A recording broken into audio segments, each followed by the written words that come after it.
everyone, and welcome and thank you very much for joining us today. So I'm very exciting about it. So let's say it's my first webinar, I believe.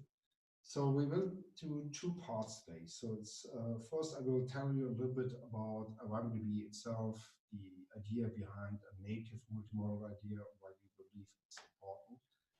And then I will hand over to Ewout, who will, let's say, tell you a little bit more about one more interesting thing. So that is something that we announced today for the first time. So that means that hopefully is something we will also get a good feedback from you at the end. And I would love to hear a little bit about what we have planned. So it's still a point of time where it makes sense that we get as much feedback as possible. So, as I said, I will start a little bit with the benefits, the idea behind native multimodal. So, as we started to build ArangoDB already a few years ago, together with my co-founder Frank, so we had to look at the market at that time. And what we saw was a very interesting new technologies like MongoDB, Neo4j, CouchDB, Couchbase, and so on. But we saw on the first hand, we have an idea what nobody else had at that time or didn't show at that time. And as we know today, nobody else really have it in the same way. What we believe will make a big difference. And it goes a little bit back to, let's say, the beginning of this century. So as we had the first .com bubble or internet time, so a lot of companies started to build business in the internet or based on the internet, build websites, have problems to scale them because the database technologies, what was in place up to that time, was not really able to handle the requirements, what is in some ways very different, the increase of the volume. So let me try to put it a little bit nearer, and I will speak a little bit louder. Hopefully that helps. But is that better? So at the beginning of this, a little. So unfortunately, let me check if I'm using the right microphone.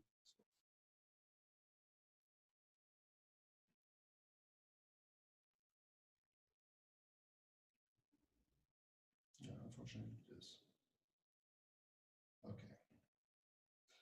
Okay, then I will raise my voice a little bit more. So we saw that a lot of applications had issues to really handle the load and, let's say, even the different approach to access data and to build very different database. This goes back in the 90s. We saw the relational database was very dominant, based from our point of view, that was based on the memory efficiency, and memory was very expensive. On the other hand, it was a very generic solution. But at the end, the generic part was that most of the people built their application on top of the relational data model. And everything have to fit to this data model. And in the reality, and that was one of the problems what was solved later on, is that there are different data models, what makes for some kind of applications a lot of sense to use. So schemaless databases like a JSON document database, or graphs, or key values. There's also a few others. So time series also was already part of the database family world in the beginning of the 90s, becoming very popular in the last years.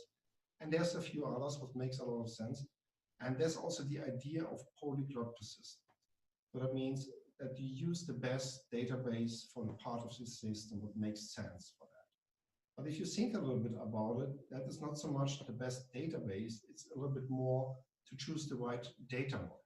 So as I said, if you have a time series, use a time series. If you have a schemaless, or in some ways even a schema-full database, why not choosing a document database? What makes, for example, the development process much easier? If you have parts of your systems or the whole system is based on the best way to express it and query it is a graph, and use a graph database. So what we think is to have different data models is a big difference and a big change to what happens to the last 2 decades in this business. But on the other hand, to handle now all the different databases is a very complicated and very expensive part into building modern applications. And the idea of ArangoDB is what makes a difference, that we found a way to combine the JSON documents, the graphs, and the key value really in one database engine with one query language. And the one query language is even the more important part, because that enables you, without duplicating the data and without really handling 2 databases to get them synchronous, to work on the same data with different data models, with different views on top of it. And with the 3.4 release, we even added an additional layer on top of that, what we call Arango Search. So for us, a search engine is not its own data model. It's, let's say, it's a way to query the data. And if you're a little bit familiar with the tag behind it, it's a kind of index. What is a little bit different to the standard indices in the database, what enables you to make very complex searches, similarity search, and so on. And that is something what we integrated now on top of ArangoDB. For that, we're using a different library as most of the other projects. We don't use Lucene. And maybe you know Lucene is Java-based, and ArangoDB is a C++ project. And this was a little bit, or would be a little bit challenging to integrate Lucene in such a project. And what we found a few years ago is a very interesting project called iResearch. Was developed recently, originally by EMC, and then later, so it's now part of the ArangoDB family. And that is a C++ information retrieval engine, what is then the base for ArangoDB Search. A little bit about the company. So we recently announced our new funding. So we have now a total amount of funding of a little bit more than $17 million. We have more than 50 employees now, more than 7 million downloads and requests for ArangoDB. We have more than 7,700 stargazers or likes on GitHub. So I believe that is very important KPI as a measurement to make any comparison for an open source project. Because that is something was expressed, the interest of developers on such a project. And 7,700 is already a lot more, for example, than Neo4j, and we started later than them. And in the absolute numbers, we have maybe, we have the same growth as MongoDB. I think it's very interesting number. We know about more than 500 production installations, so that's including also all what we got confirmed by the open source community. We have Fortune 10 and 500 customers. We have more than 95 external code contributors, so outside of the companies, what contributing to the ecosystem, but even more and more also to ArangoDB itself. So that's, I think, it's a good overview to show that that is a very fast-growing company, and also the product getting and raising more and more adoption very fast. If I explain a little bit native multimodal to others, I use normally the following slides. So it starts really a bit what happens in the last 20, 25 years. So starting a little bit more with the 90s. So before that, there was already a lot of databases, very different. There was the network database, the hierarchical databases, even the start of the relational databases. But in the 90s, it's becoming clear that the relational database, out of the reasons I mentioned at the beginning, was very dominant. So they was used for everything. There was still a few use cases that use other databases, but most of the stuff what was built at that time was based on relational databases. Then 2000, we saw more and more customized databases. So a lot of companies was started to the internet business, the online business, built around the relational databases, their own specialized databases for some parts of their business and what they have to deliver. We did the same. So we started to build databases 20 years ago. We did that for such an internet company. We built, I think, 5 or 6 different databases to, in that case, provide financial information over the internet. So stock quotes and all the stuff around that. That is a challenging problem because you cannot really cache anything, and you have a high frequency updates. So that was not easy to handle, so that needed specialized databases. But then later, what coming up that this specialized database was maybe the base, the idea to build other databases. We have the property graphs, you have the document databases, key value stores, time series, and so on, really coming more and more in this space. So sorry, the microphone moved on by its own. So all this database, what you see today, what we believe now, what's coming in the next phase, what already started, is more and more multi-model databases. So if you look, for example, on DB engines, you see half of them already call themselves a multi-model database. But it's a different multi-model as our definition. So we believe native multi-model and the other multi-model is very different. So take other competitors who build, for example, a graph database on top of this database. So you can use it as a graph database or as a columnar, but you cannot use it at the same time as both. You cannot query the database or the data from both models or from both sides. So at the end, if you look a little bit on what is the benefit out of that, you maybe save some time and some effort, and at the end also money on the operational side, but you still have to handle and to develop the stuff on different query languages. You cannot easily move. If you think about a large enterprise, you cannot easily move people from one project to the other project. They have to learn a new query language in the worst case. It is a ramp-up time. It's hard to handle this. And if you look a little bit in large organizations nowadays, you see up to 30 different databases in production, and that becoming really an issue for them. And the big benefit of the native multi-model is that you save really time, effort on both sides. And even in addition, it enables you maybe to build something completely different. But that is what we see, for example. I will tell you a little bit more about that on a few slides later, is the use cases what developing over the last, let's say, 12 months, it really fits what we expected, so that people really need a multi-model database to develop their application they want to build today in a way that makes sense. So we speak about software. At the end, you can choose several ways to do the same, but what is the best way? What is the most efficient way? And maybe what is the most easiest way? For that, a multi-model, especially a native multi-model, is really the best idea. But that is just, let's say, summary what I said. Another way to think about the positioning of ArangoDB is, if you, let's take the data complexity on the one hand, what I mean with that is what you can save, or the complexity of the data, what you can save in one entry in the database. And for that, a document database, a schemaless database, offers for sure the highest complexity. Then you have the relationship complexity. So what is the potential relationship you can handle that with nested object in a document database, or with a graph with all the edges and vertices with them. So then the graph database offers for sure the highest relationship complexity. If you really can put both together, then you benefit from both dimensions, and that then can be translated in maybe use cases you can solve with such a database. So that is also what we observe, how do people use ArangoDB, and honestly, we are surprised every day. What are the ideas of our users, how to use ArangoDB, or especially also our query language? That's a good point maybe to start about it. So as I mentioned, such a database needs its own query language.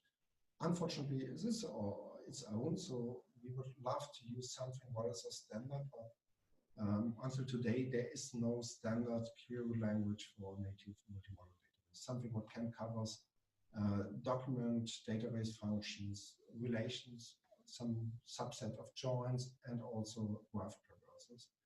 Maybe there's something coming up, so there's some development in the last 12 months. We will see how that develops, and if there's a standard, we will move there for sure, but so far there is. And at the beginning, we thought about maybe we can use SQL and adding maybe a few keywords and so on. But after some experiments, it became clear to us that is not possible.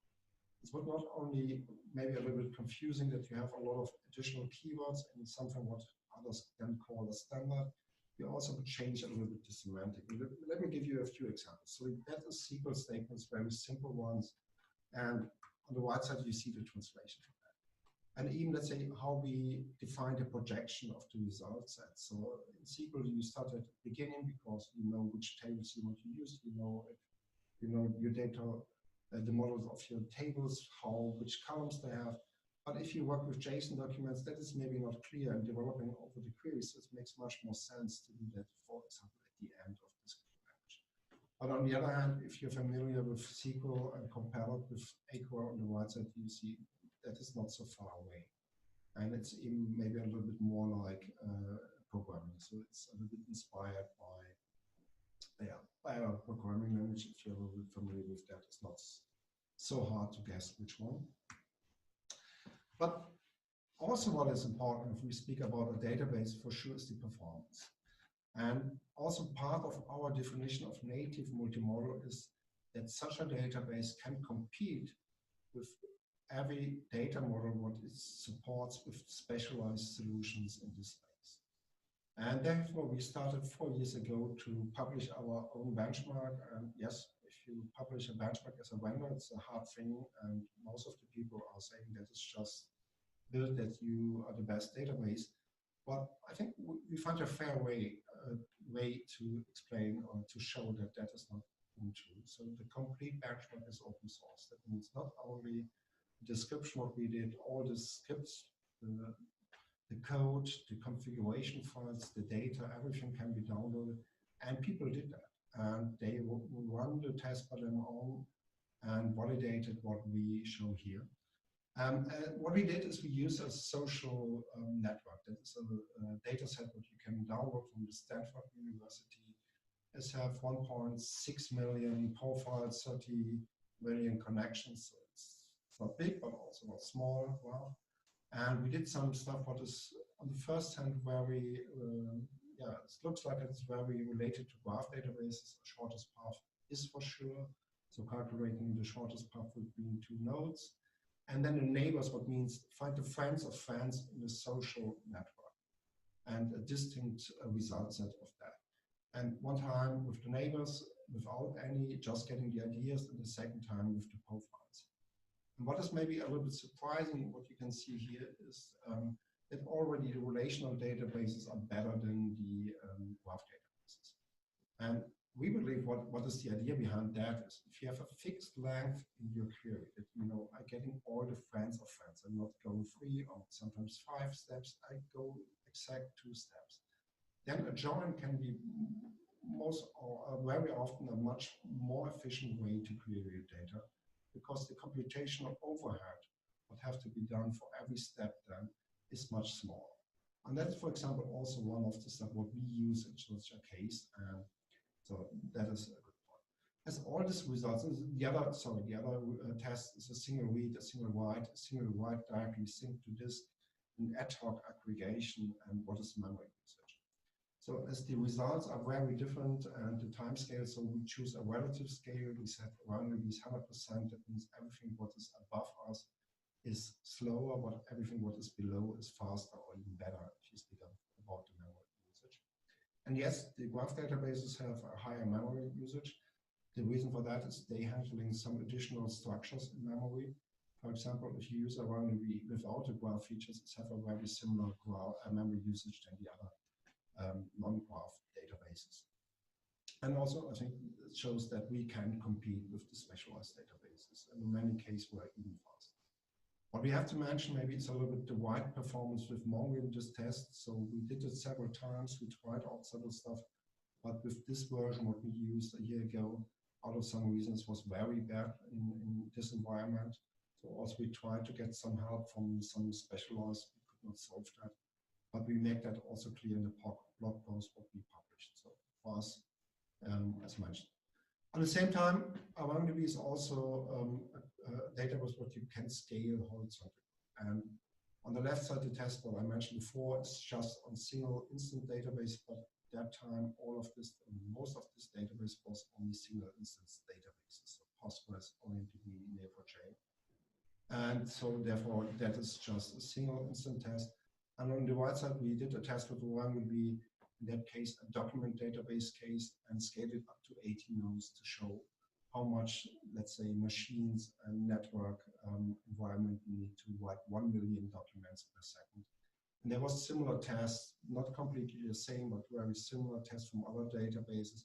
And we did, let's say, to get an impression of this performance for means, build some comparable KPI.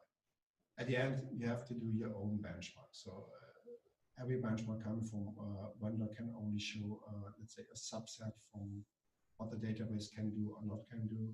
So at the end, you have to give it your own try.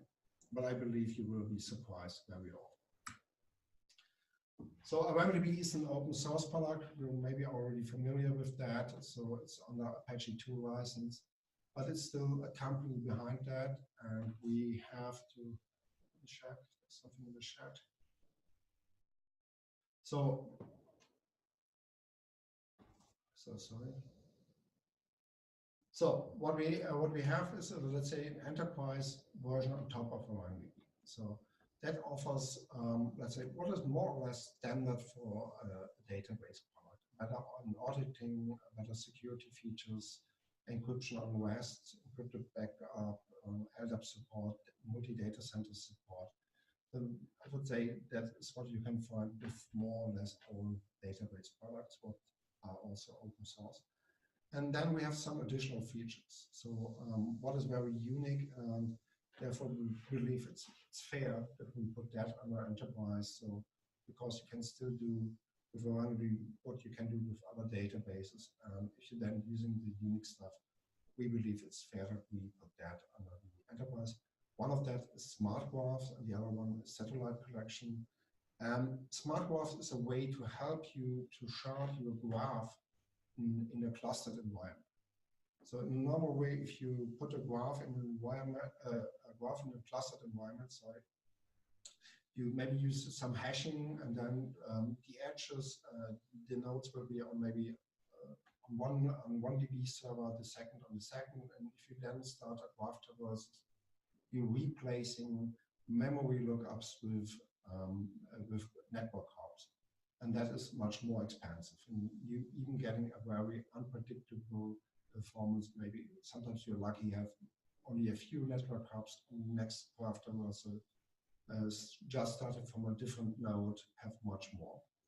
And smart graphs using some domain knowledge what you have in the application layer. Let's say you know that the data is mostly connected, not completely, but mostly connected based on a region, based on a customer, maybe the time. And if you provide this information, if you save the graph to ArangoDB, it will shard the graph in a way that the vertices what are mostly connected end up on the same machine. And then the query optimizer can recognize, based on the starting node, which DB servers have to ask and run the graph tables on that. And even if you have then a connection to another machine, that will go back to our, let's say, query handling level, what we call coordinator.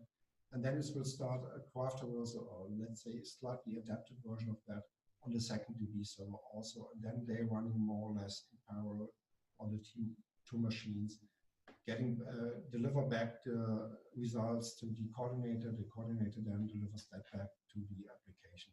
So in the best case, you can have the same performance as a single machine, but you can come very close that even if your graph is not highly separated, or have not so much, let's say, very clear separated subgraphs. So what are the use cases, what we see so far, people using ArangoDB? So we have product recommendation systems, we have privacy risk compliance tools, we have 360-degree customer views, or let's say 360-degree views on very different stuff.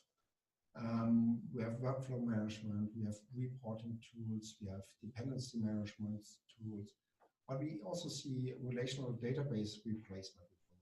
As mentioned, so we have a little bit also joins and some stuff of relational database. It's not the full feature set than maybe a 20 years old relational database, but for many use cases that is already sufficient.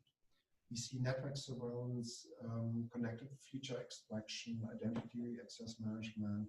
You see, at the end, what you see here is it's the superset of the use cases what you see from graph databases and document databases, and even a few more of them. A very interesting one, what I like very much, and there's also maybe a blog post on a high level describing it a little bit, is the aircraft fleet management. So if you think about an aircraft fleet from, let's say, a large manufacturer, at the end you can see the whole fleet and the planes and the components, how this plane is built, and let's say the messages you're getting with that, and all the stuff, you can see that as a graph. And that can be a very interesting approach to build a kind of 360-degree view on planes.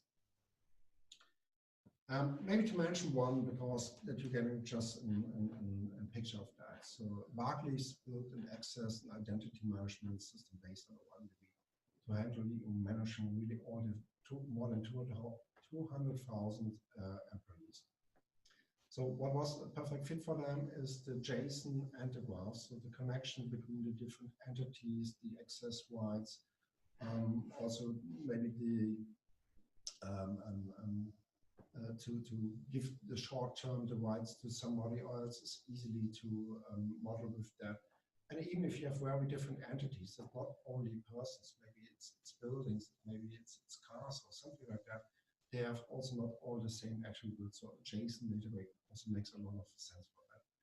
And they will really leverage the smart graphs, what I mentioned, because to handling the billions of edges and nodes. What gives them a fantastic performance, because as they, for example, the people are often, let's say, in a region, so you can really build this subgraphs, what I mentioned before, in a way what makes a lot of sense. So you see also the CTAD, and that is also what you can find on Gartner, so that is really on the public, and you can get a picture. Another one is Thomson Reuters. They built an enhanced business intelligence on that. So it's really, again, for all the Thomson Reuters employees, it's really putting together the relational and graph access pattern using our Fox framework. So I didn't mention that.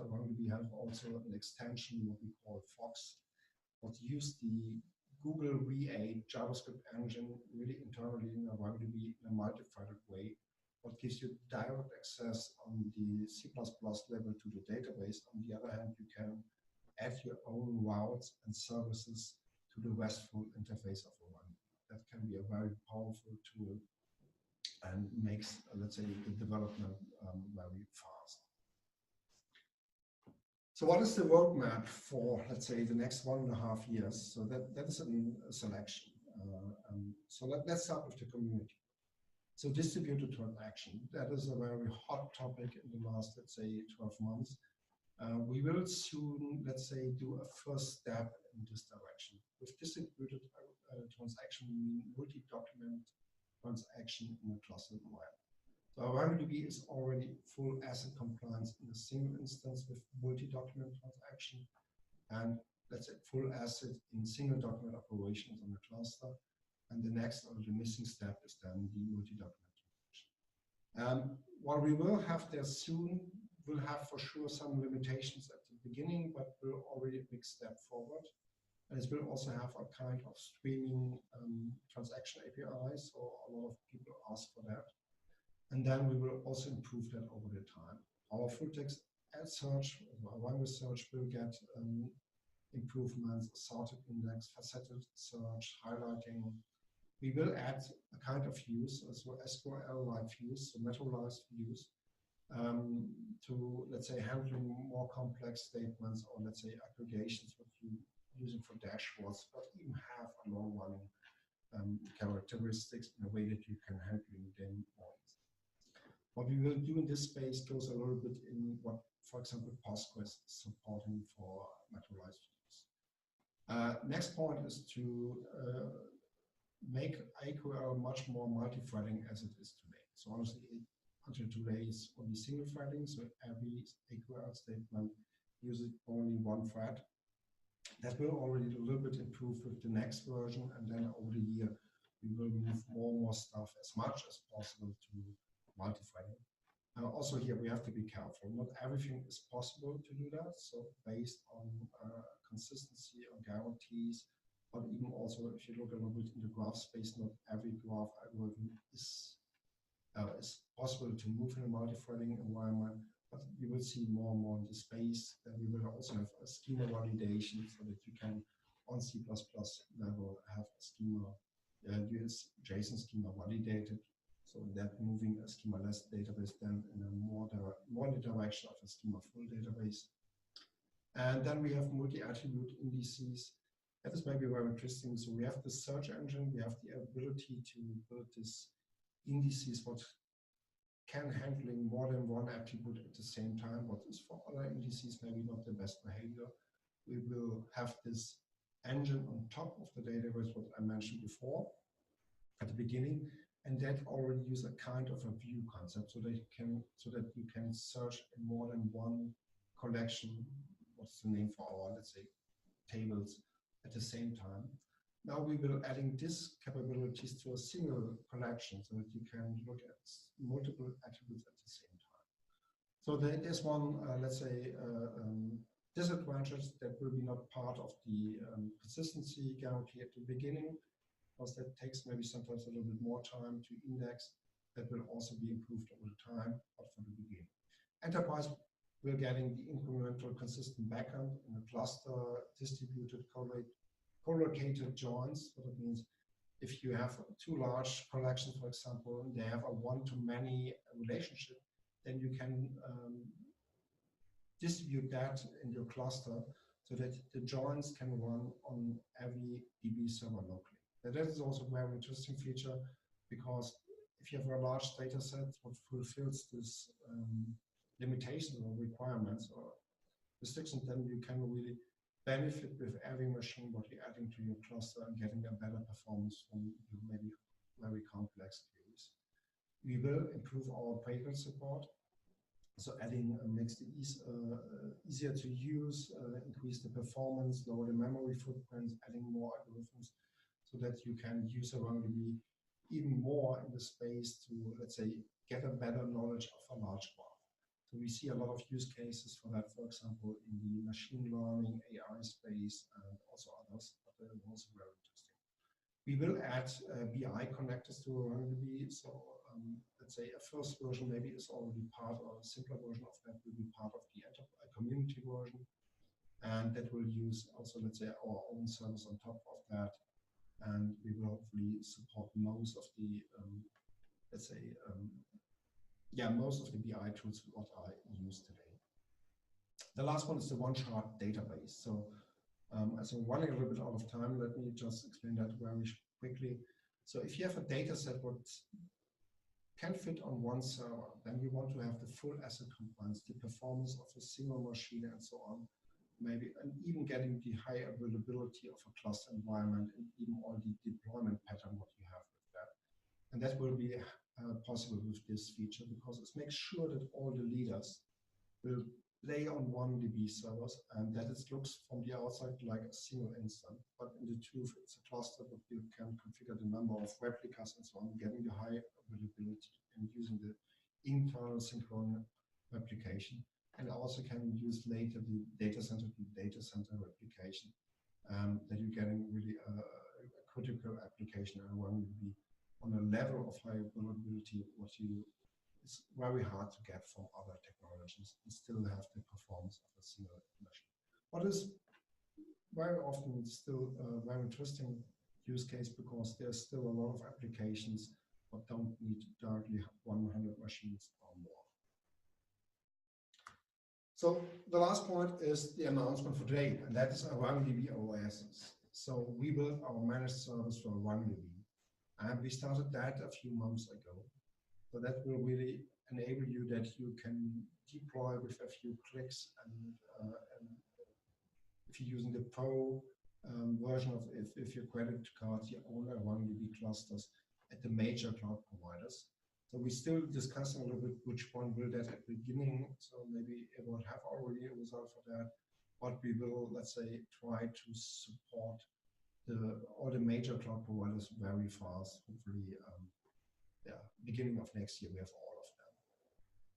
So full security features of the enterprise version will be available in all deployments, even if you're using only the free trial, or if you're using the basic variant, you're already getting the, let's say, the security features, because we're running them in an environment to make sure that everybody have a secure environment for his data. So automatic backup, access control for your deployment, all this stuff will be there. But Ewout will now tell you a little bit more about that. So therefore, I will now hand over to Ewout. Give me a second. So I have to handle the tag.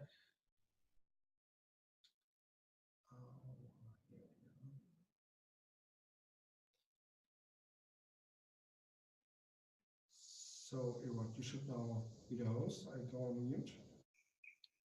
Good. Let me share my screen then. Take the right one. Good. Thank you very much, Claudius. I'm pretty excited to start talking today, finally be able to talk publicly about what we have been doing for the last couple of months. And that is ArangoDB Oasis, a managed cloud for ArangoDB. And I'm going to tell you more about that today. And I'm going to give you some insight in what it is. We're not going in extreme detail, but at least we want to give you a good expectation of what is coming. Obviously, also tell you more. Let's see if there's something in the chat. Also tell you more about how to get started with this. More information, give you some indication of pricing and what our thoughts on that are. And obviously, you must be interested in when you can actually start using that. So we'll give you some indication of that as well. And I want to give you a demo of where we are today. And obviously, me being an engineer, I always pray to the demo god. So we'll see how that goes. So let's get started with, first of all, ArangoDB Oasis. What is it? Sorry for interrupting you, but I see in the chat that not everybody can see your slides. Oops. Why is that? Is it not readable, or is the... Oops. They see only a part of it. So if you look in... Okay, the other can see it, so it's fine. Okay. I can see it. It's getting different answers of that. So maybe you go into full screen mode. Hopefully that helps. Let's see. I am in full screen, so. So maybe leave the full screen and that helps. Okay, most of the people say it's fine for them. So okay, let's just continue with that, and obviously we'll be more than happy to share the slides afterwards. So let's go back. What is this? Simply put, it is your own ArangoDB database in the cloud. It is a full-blown cluster, so we're not going to give you specific limitations. You have full root access to it, and it will be running on the public cloud infrastructure that you're already used to. So think of Google, think of AWS, think of Azure, all of those. Key part of a managed service, obviously, is that it is fully managed. And that's also a key part for most people for asking about this, because we have had a lot of questions about this over the last months and actually years.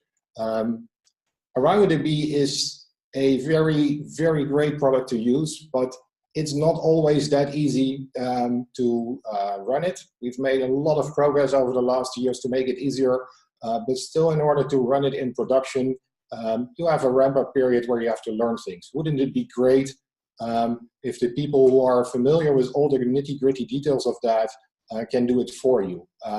Well, that's what we're going to do. We're going to monitor the system 24/7. We're going to have all the alerting in place, everything that you expect from a managed service.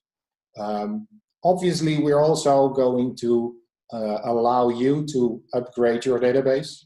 and we give you what we call a sliding window of versions. So we have a certain set of ArangoDB versions that we can support on a managed platform, but we want to give you the opportunity to say, well, please upgrade to a newer version now, or don't do it on Monday morning because we have a demo, or whatever the reason is. There is always good reasons to say, please don't do it now, but choose a different period. And since we are a database, obviously with a database cluster, we do a lot of effort to keep your data secure, and we'll make sure it keeps running, but you still want to go back in time for several days, weeks, even if you want, to backups because you messed something up in your data, or you just want to have a test, or whatever the reason is, you need a backup system. And this backup system can be based on a time-based interval. So say I want an hourly backup, or a daily backup, or even a weekly backup if you want. But you can also say I want a backup now, and it will do that for you. So I already mentioned, this thing is running in your favorite cloud. So what is the reason for doing that? One very key part here is that we get a lot of questions from people that say, well, I have already run something, my application running somewhere in AWS or Azure or any of them, and I want my database to run there as well. And there are actually very good reasons to do that, and to make sure that your database cluster is very close to your application. And I'm only going to name two right now. Probably the most important technical reason is just speed, and more precise latency in this case. The closer your data is to your application, the better your application functions. It's faster, you don't have to wait for your data, and all of these reasons.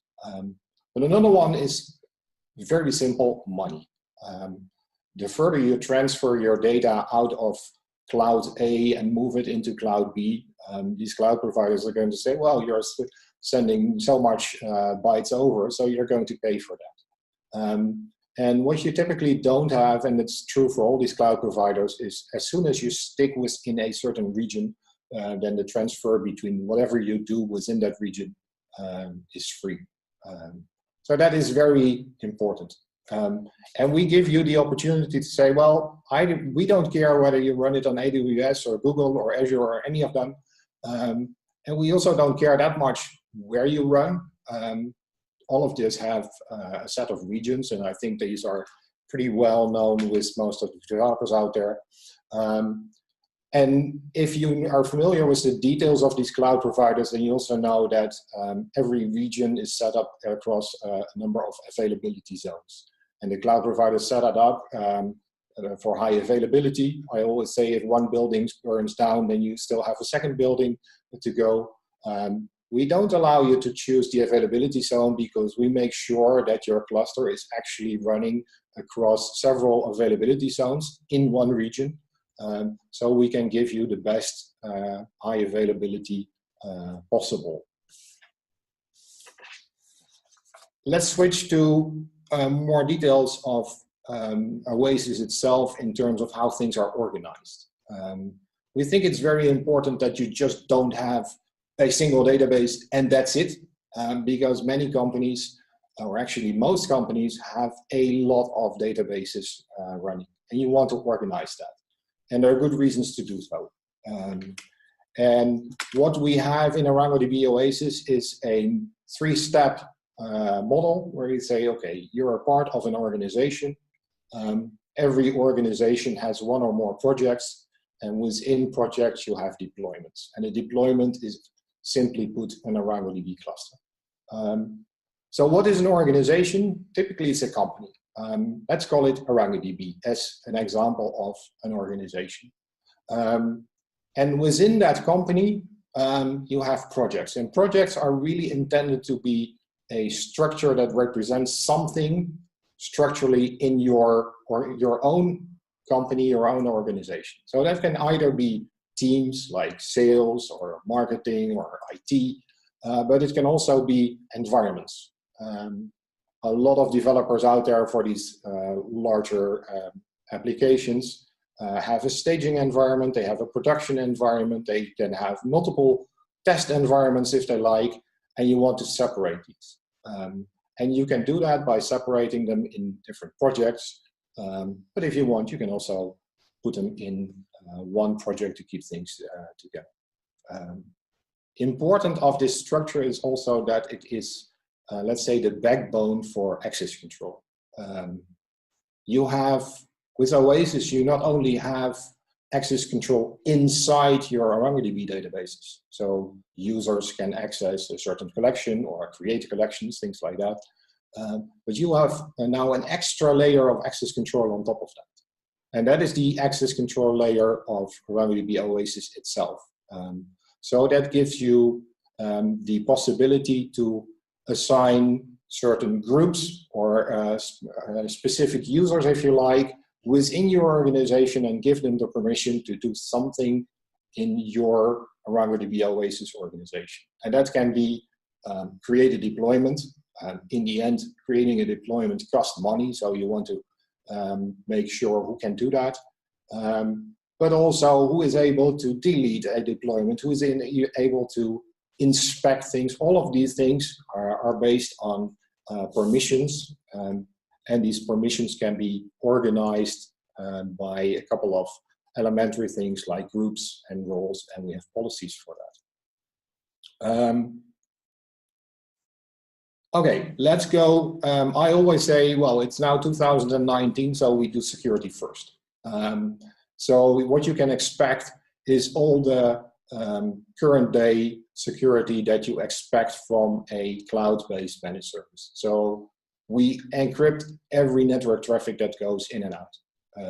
There is even no way to turn it off. You just have to use encrypted network traffic.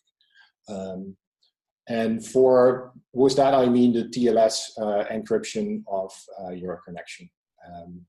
And the certificates that you need in order to do that are automatically provisioned for you. And these things can be shared between deployments. So you can say, I'm going to create a CA certificate for my IT department, and within that, I'm using that CA certificate for several deployments in there and deal with that. Obviously, we also have encryption at rest. That means that every byte that goes to the file system is encrypted first and then goes onto the file system. And that is, we get some questions like, hey, is that going to hurt performance or not? All that encryption at rest is completely based on modern encryption that is fully backed by the power of modern CPUs. So all of that is done natively by the CPU. In other words, it's very fast. And the last 2 points seem a little bit smaller, but are also pretty critical. And that is, we give you a endpoint for a database deployment, and that endpoint is a URL. And obviously, you want to be able to control who actually has access to that endpoint. In other words, put some kind of firewall on top of that and say, this database should only be accessible from the places where my application is running, for example, or my own office. You will be able to do that. And last but not least, we give you a root password and we make sure that it is going to be a very strong one. Pretty obvious these days. And the last slide in terms of what it is probably the most important, or at least a very important one for developers. When we talk to developers about this, we hear, well, that's all nice, and I'm sure you will have a great web interface where we can do things, but can we program it? Do you have scripts for it? Do you have APIs for it? And the good news that I can present today is, yes, we have. In fact, we have taken an approach which we call API first. So all of the functionality that we're building is accessible through an API. And all of our APIs are specified as gRPC, so that is the Google protocol buffer RPC method, which means that we can create clients for pretty much every language that you can imagine. We standard provide clients for Go, but I'm pretty sure that based on the demand, we can provide clients for Java, for JavaScript, for pretty much any language you can imagine. Very quickly also, we will have a command line tool. And the command line tool will again make the API accessible, but purely from the command line. Maybe a little bit further in the future, you have to think about additions like Terraform plugins, where you can provision deployments automatically in a Terraform environment. And the rest is really also based on customer demand.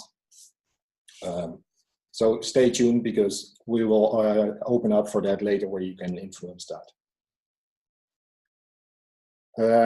Let's switch to the getting started experience. This is just to give you an indication of, okay, this is great, I want to use it, how do I do it? And rest assured, you can try it now, but it's not going to happen because we haven't launched it in production yet. But this is what it will look, and I will show you in the demo where we actually are. You go to a website for ArangoDB Oasis, you create an ArangoDB account, and you say, well, I want to run a database deployment, and please run it for me on AWS and in a certain region, and you hit the Go button, and the system will spin up a deployment for you. That usually takes a couple of minutes to spin up the deployment. A lot has to happen for that. And within 2-3 minutes, maybe a little bit more in some cases, you'll have your cluster, and we provide you with the URL and a root password, and you can get started. And that's as easy as it is. And if you later decide, well, maybe this was not a good decision because I only chose, let's say, 5 coordinators, and I need 7, you just go back in and change 5 to 7, and the system will automatically scale up for you and make sure that you have 7 coordinators in a very small amount of time. If at some point you say, well, maybe now it's a bit too big, you just go back and it's no problem. And switching to price, we base the price on what you actually use.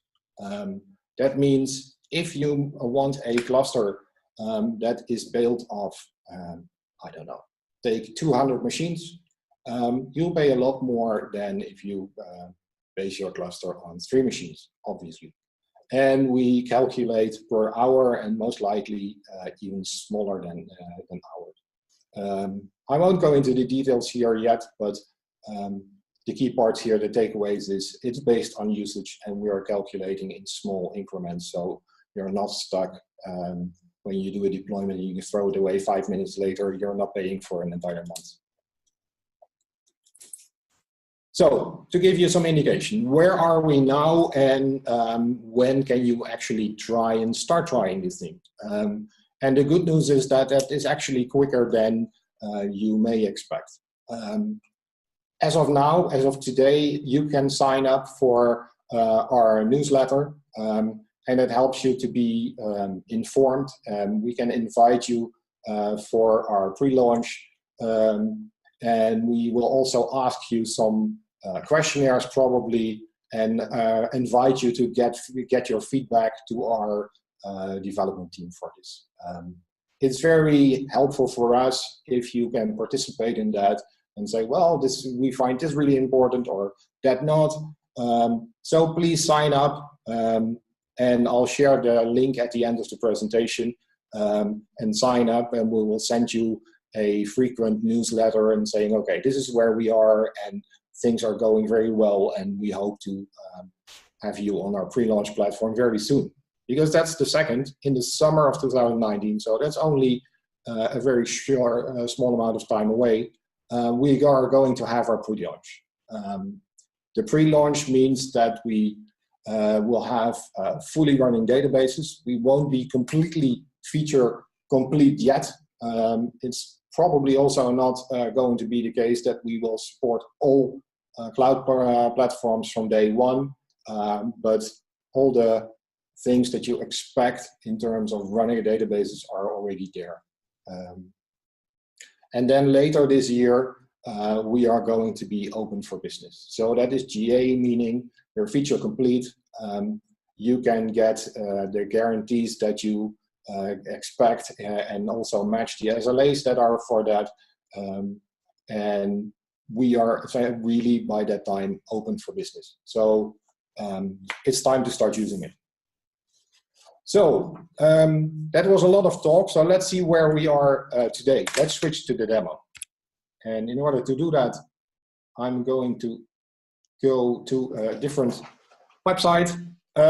What I'm going to show you here is a part of our testing environment where we develop the thing. And from the web UI that I'm showing you today is from a functional point of view, I wouldn't say complete, but we are at least getting in that direction. But from a UI point of view, we still have a lot of work to do. So please don't be surprised that it doesn't look great yet, but we'll have a go.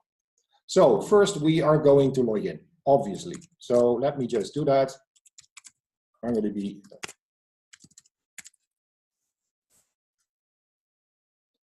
And we are now entering the ArangoDB Oasis dashboard.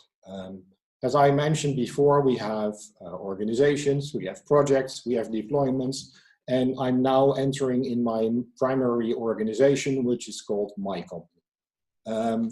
And I can see here, I can show you there are some details here. Let me zoom in a bit more so it may be a bit larger. We have some details on the organization. You can change these, of course. You can throw it away if you want. And we have all the things here for access control. So we have members of the organization, groups, roles, things you expect there. Organization invites, also relevant. So if I want to invite somebody in there, I can see here that there is an invite pending. We can easily invite somebody else to join your organization, and they have access to that as well. But in the end, the key part here is projects. And for my organization, or my company organization, I have created 2 projects, one being for sales and one being for IT. If I want to create another project, let's say just for demo's sake, we can easily create a webinar March 2019, and let's say create it for us. And the project is now being created, and I have a blank project. We're not going to do that, and here you can see that I'm part of, in this case, 2 organizations, and I have some projects here. So let's switch to the sales project. In the sales project, I have, again, a couple of details about the project itself. We can give it a name, we can give it a description, just how much you like it. And we have some CA certificates. I already created one before. And the key part here is we create self-signed CA certificates. So you have to install them. And that will be a bit, we'll explain how that's being done. And if you look here, it's just a standard certificate that you can use, standard X509 certificates that you can use. From that, the ArangoDB deployments will derive TLS certificates for the individual servers, and we can work with that. Now let's switch to the key part, obviously, of a managed service for ArangoDB, and that is running deployments. And a deployment is more precise. I already mentioned that is a ArangoDB cluster. As you can see, I prepared one upfront because it takes a little bit, but let's just go through the procedure of creating a new deployment. So what does it look like? Just I have to give a name. So let's make a demo. And again, we are going to call it the webinar. The second thing that I have to specify is, okay, that's fine. Now I have a name, but where do I want to run it? For now, we have one choice. As I mentioned before, there will be multiple. So we are going to run on Google. And for Google, we currently have 2 regions. That's really easy to extend. And we are going, I'm Dutch, so just for practical reasons, we're going to launch in the Netherlands now. I have to select a CA certificate. So since I already created one, I can take that one. If you don't have one created, you can easily create one at this point. That's no problem. Finally, I have to say something about the database. And for the database, I have to specify a number of things. First of all, which version of ArangoDB do you want to use? So we have a couple of versions here that we're working with. If things progress over time, there will be new versions added. And at the lower end, at some point, there will be versions removed. And then, of course, we already mentioned it is a cluster, and a cluster is built up of coordinators, database servers, and agents. But we don't give you the option to choose how many agents you have, because that is always, pretty much always the same. But we give you the chance to say, how big do I want my cluster to be? And we get asked a lot, like, what is now the typical configuration? What should my database cluster look like? How many coordinators do I need? How much memory do they need? Please give me an indication. And in order to make that easy, we have defined the concept of presets. And this is going to be a lot longer list than it is now in the demo. So let's just say we take a small cluster, and but that is just a preset.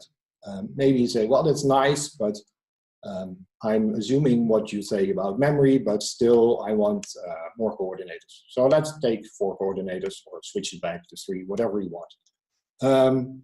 And at some point, we have to say something about this size, of course. And at some point we say, now it's fine, let's start creating one.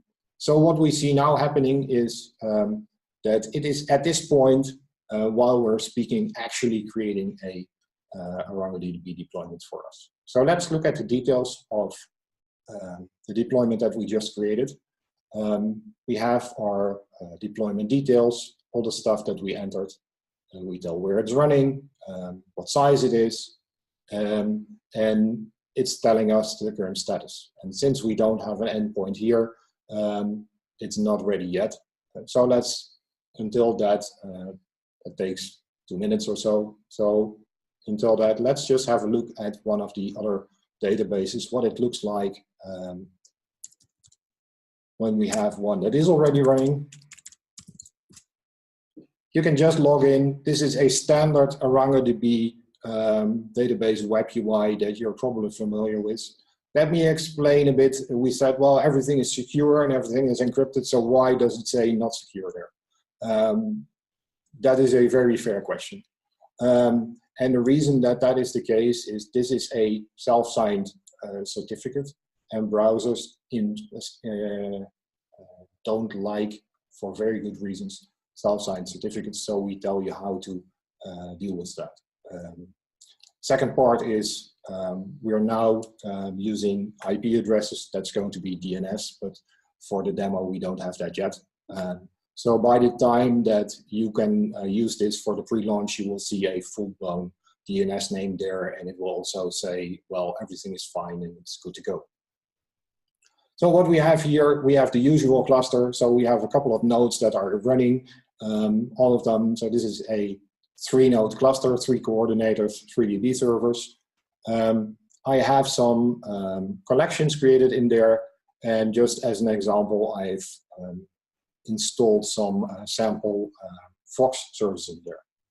So this is just a demo. I'm not going into what this demo actually is doing, but it's just an indication that you can do whatever you want with your ArangoDB database, but now it's running in the cloud, and we are running it for you. So let's switch back and see if our deployment is already up and running. And actually it is. So let's see how that looks. And now it's going to complain to me again about the certificate that it doesn't like, so we have to go through that step. But once we are through that, let's give it some time to wake up. Not yet. And we will be there eventually. It's taking a bit longer than we hope. And there we go. So we now have our database up and running.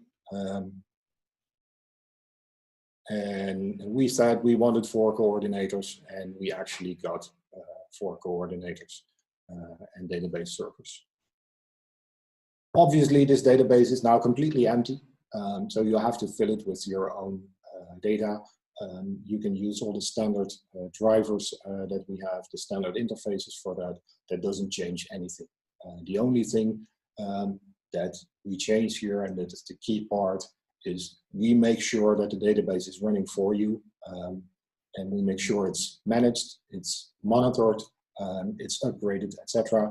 You don't have to care about that. You just care about your application and make sure that that works.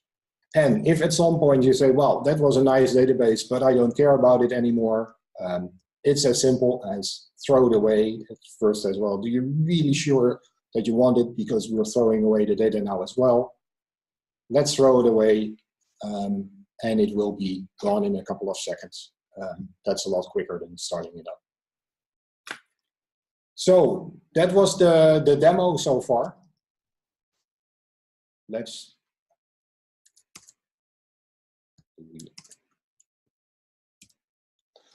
finally, 2 more things.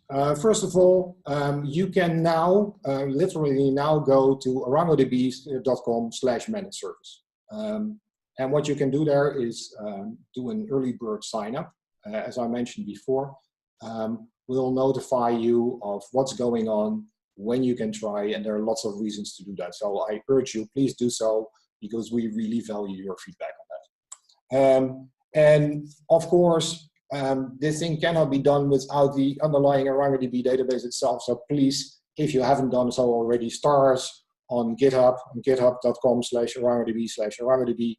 Follow us on Twitter and every other outlet out there that you can think of. And if you have questions, this is the time to ask them. Thank you for your attention. So let's open up the questions.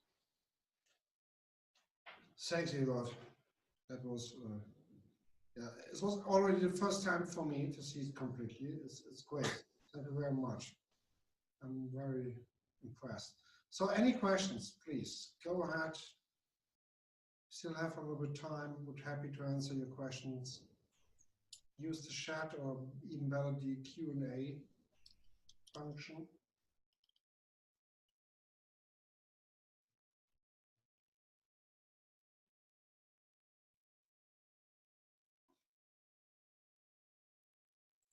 Was pricing discussed? Yes, pricing was discussed. Let's just switch back there.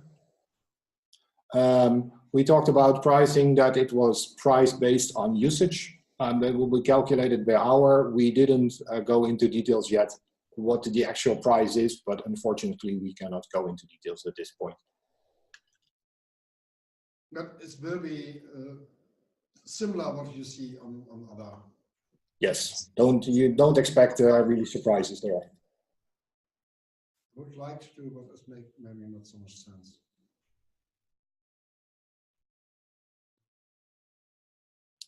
Other questions?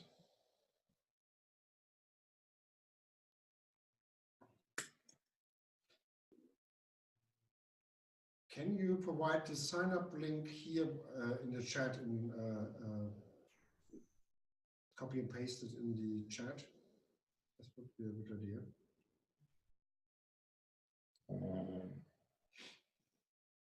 My chat is gone. So where's my chat gone?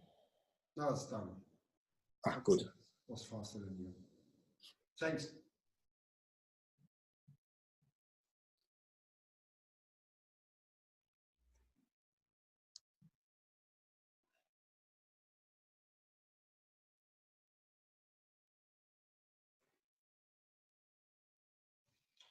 Next question. Indication when the view features arrives. It's only materialized. Let's say it will be materialized for the beginning, yes. Will we add a little bit more over the time? That is a good question. I would happy to hear a little bit more from you. What is your use case and what you want to do with that? So happy maybe to have a conversation on our Slack channel. I don't know if you're there. Is there an ETA for that already? So no, it's not. So I hope it will be part of 3.6. So 3.5 will go in code freeze most likely in around 2 weeks. So 3.6 should come out then in 4, let's say from today with the testing phase, 5 months along from today. That is most likely the day, but we have not finally decided.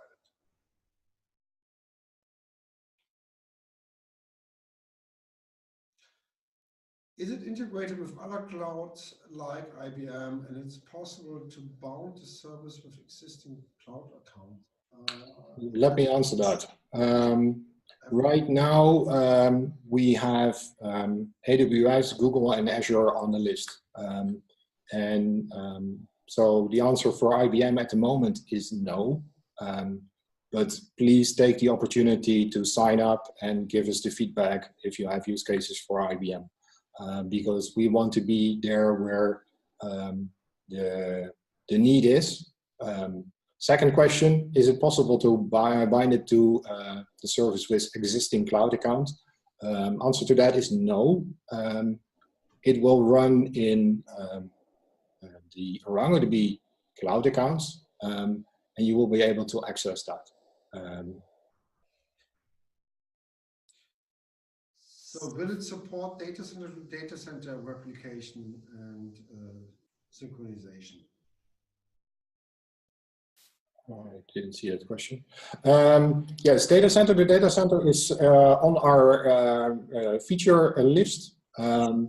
It is very unlikely that that will be in the pre-launch. And we expect to use data center to data center in 2 different ways. One in the traditional data center to data center where you keep 2 clusters in different regions in sync.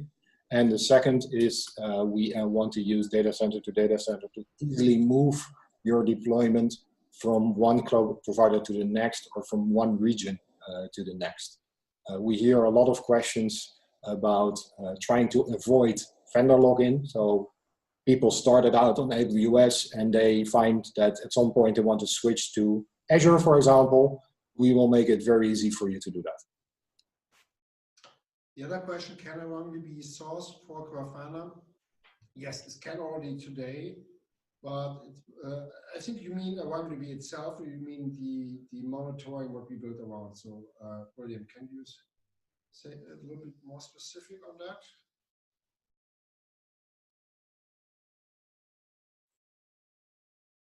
Okay, let's assume that you mean in general.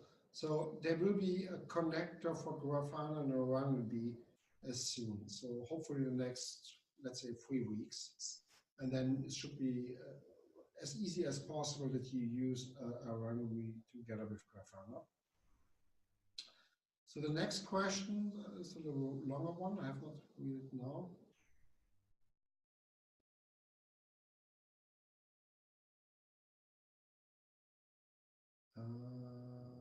I'm not sure if I understand the longer one. Ewout, you? What will happen with update support on classical/manual installation of service? Last 5 CentOS updates erase systemctl ArangoDB scripts, hence every time a new uninstall, then install is needed to recreate. My concern is that Arango team focus on community edition support will go down along monetization efforts for the managed cloud. Let me be very clear. We want to allow you to use the managed service, and we also want to allow you to use the enterprise version as well as the community version. So don't see this as a replacement for the community version or the enterprise version. We want to give you the choice where you want to run it. So either you use the community version / enterprise version, run it yourself, or you use the managed service. But by no means is this a deprecation or anything in that line of the community version. Okay, let me also say that very cleared. So that is not the idea. So it would even make no sense. You cannot grow, and if you would go in this direction, the managed service is an additional way to use Array. Not more, but also not less. So not a replacement, but also not on a midterm. There is no plans in this direction.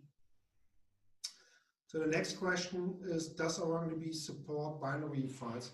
So it's what we recommend to use for that is our Fox framework.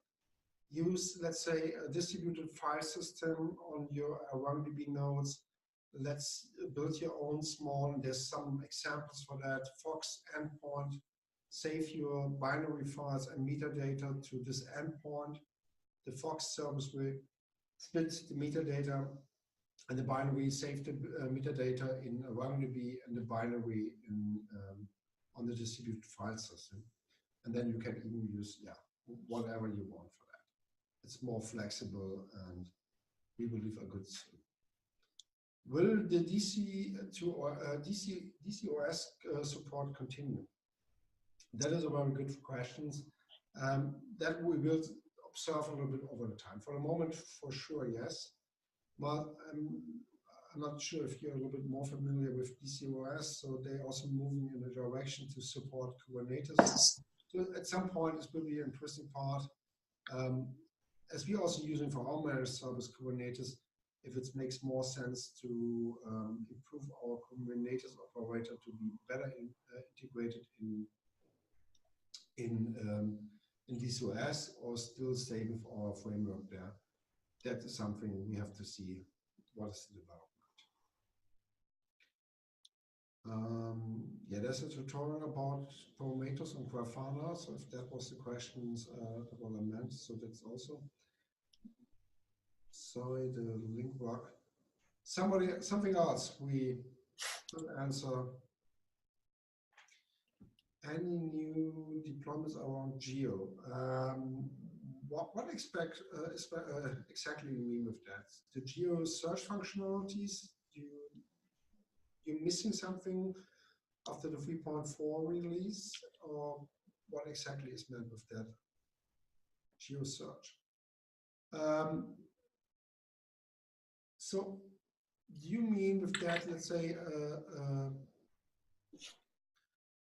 sorry, you lost me. So with geo search, we mean what? So what you already can do with ArangoDB is that you have a point and say, find me everything what is in some area around that. Is that not fulfilling your needs, or what especially you're looking for? Exactly, sorry.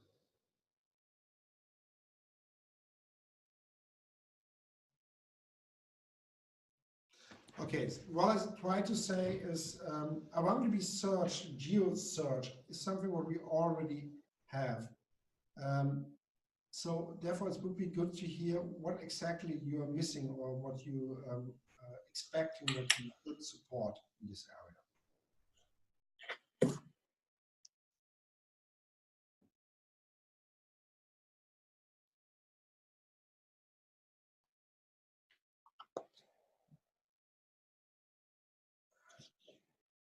Okay, great. Happy to do that. Sounds good.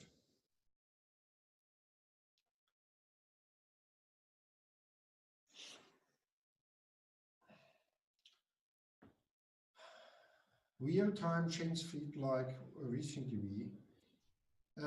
Yeah, there was made a plugin for the single instance, and after we, let's say, did some more improvements for the cluster transaction, distributed transaction, we will go back to this approach and will improve that. Because at the moment, it's very hard to do it in the cluster environment. But that will still not the same as the change feeds like in ReachingDB. And honestly, the requests we are getting in this space are, yeah, let's say, very not so much, and that is still a question from. So we have a lot of requests for very different features we should support. People would like to see from the community, from our paying customers, and that is a little bit the way how we decide about that. And the change feeds or something what is similar to that is even after we think, yeah, is maybe not so, yeah, I don't know how to say that, but maybe the development is not going in the right direction or not so much, but still we don't getting so much requests for that. So client side,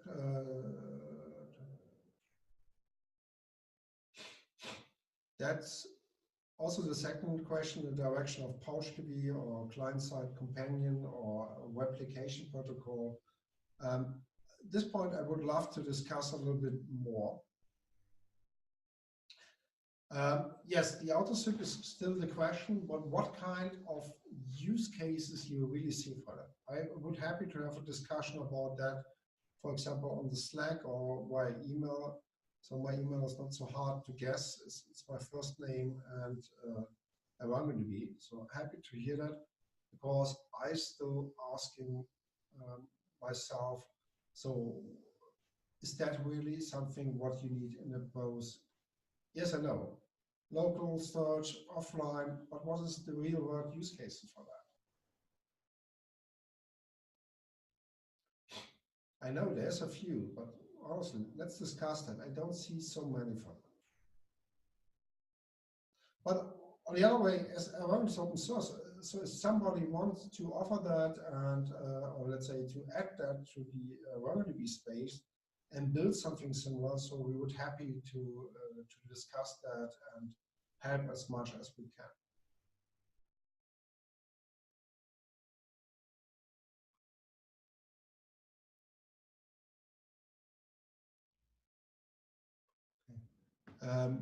GUI for data processing on local PC. I'm not sure what is meant with that, honestly.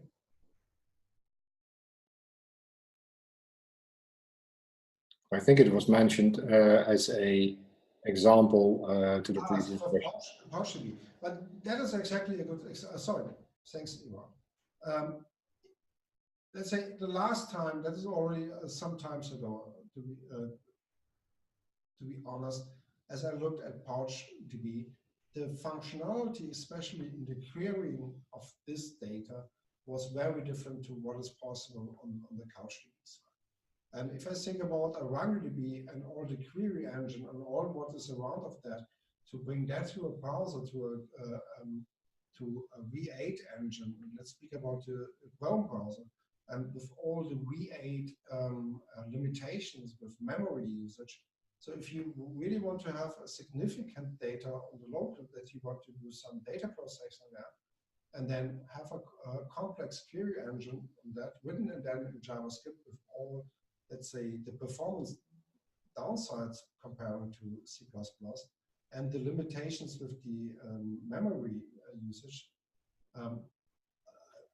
Honestly, I really don't see that will be something what makes the people happier at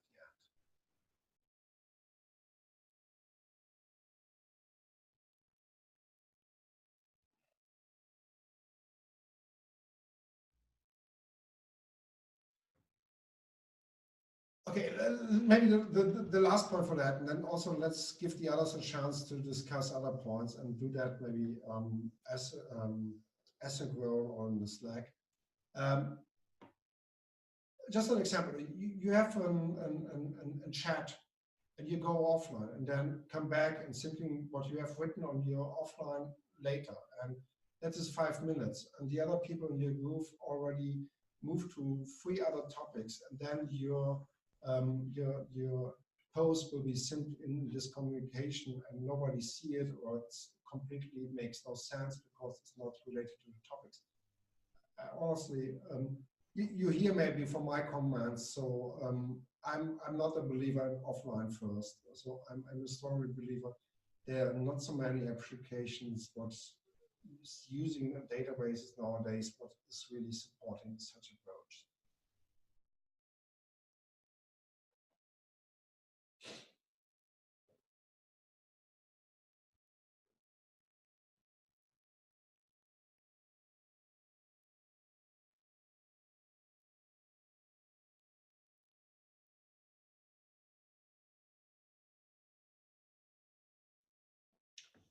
Okay, some more questions.